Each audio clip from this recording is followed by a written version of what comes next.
ମୁଁ ସ୍ମିତା ଆପଣମାନଙ୍କୁ ସ୍ୱାଗତ କରୁଛି ଲର୍ନ ଇନ୍ ପାଇପଲାଇନ୍ ଚ୍ୟାନେଲକୁ। ଏହି ଚ୍ୟାନେଲରେ ଆମେ ମହାପୁରୁଷଙ୍କ ଜୀବନୀ ବିଷୟରେ ଜାଣନ୍ତି, ତା ସହିତ ଟିକେ ଆଗକୁ ବଢିବା ଆଉ ଜାଣିବା ଓଡ଼ିଶାର ଇତିହାସ। ପ୍ରତ୍ୟେକ ଭିଡିଓରେ ଆମେ ଏକ ପ୍ରଶ୍ନ ଆଣିବା, ସେଇ ପ୍ରଶ୍ନର ଉତ୍ତର ଖୋଜିବା ଆଉ ତା ସହିତ ଜାଣିବା ଆମେ ଓଡ଼ିଶାର ଇତିହାସ, କିନ୍ତୁ ମାତ୍ର 5 ଧାଡିରେ। ଆଉ ଯଦି ଅଧିକା ଜାଣିବାର ଅଛି କମେଣ୍ଟ କରିବ, ତାକୁ ଆମେ ନେଇକି ଆସିବା। ତାହେଲେ ଯିବା ଜାଣିବା ଆଜିର ଭିଡିଓରେ କଣ ରହିଛି। ଉତ୍କଳ ଗୌରବ ମଧୁସୂଦନ ଦାସଙ୍କ ପ୍ରମୁଖ ଅବଦାନ ଗୁଡ଼ିକ ବିଷୟରେ ଆଜି କଥା ହେବା। ମଧୁସୂଦନ ଦାସ ଓଡ଼ିଆ ଭାଷାଭାଷୀ ଅଞ୍ଚଳ ଗୁଡ଼ିକୁ ଏକ ପ୍ରଶାସନ ଅଧୀନରେ ଏକତ୍ର କରିବାରେ ଗୁରୁତ୍ୱପୂର୍ଣ୍ଣ ଭୂମିକା ଗ୍ରହଣ କରିଥିଲେ, ଯାହା 1936 ମସିହାରେ ଆଧୁନିକ ଓଡ଼ିଶା ଗଠନ କରିଥିଲା।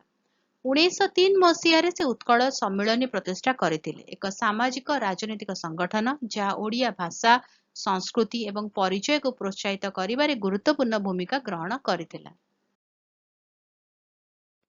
ସେ ଓଡ଼ିଶା ଆର୍ଟ ୱେର୍ ୱର୍କସ୍ ଏବଂ ଉତ୍କଳ ଟ୍ୟାନେରୀ ପ୍ରତିଷ୍ଠା କରିଥିଲେ, ସ୍ଥାନୀୟ ଶିଳ୍ପକୁ ପ୍ରୋତ୍ସାହିତ କରିଥିଲେ ଏବଂ ଅନେକଙ୍କୁ ନିଯୁକ୍ତି ପ୍ରଦାନ କରିଥିଲେ। ସେ ଶିକ୍ଷାର ଉନ୍ନତି ପାଇଁ ମଧ୍ୟ କାର୍ଯ୍ୟ କରିଥିଲେ, ବିଶେଷ କରି ମହିଳା ଏବଂ ଅବହେଳିତ ସମ୍ପ୍ରଦାୟ ପାଇଁ। ବାରିଷ୍ଟର ହୋଇଥିବା ପ୍ରଥମ ଓଡ଼ିଆ ଭାବରେ ସେ ଓଡ଼ିଆଙ୍କ ଅଧିକାର ସୁରକ୍ଷା ପାଇଁ ଅନେକ ଆଇନଗତ ଲଢ଼େଇ ଲଢ଼ିଥିଲେ।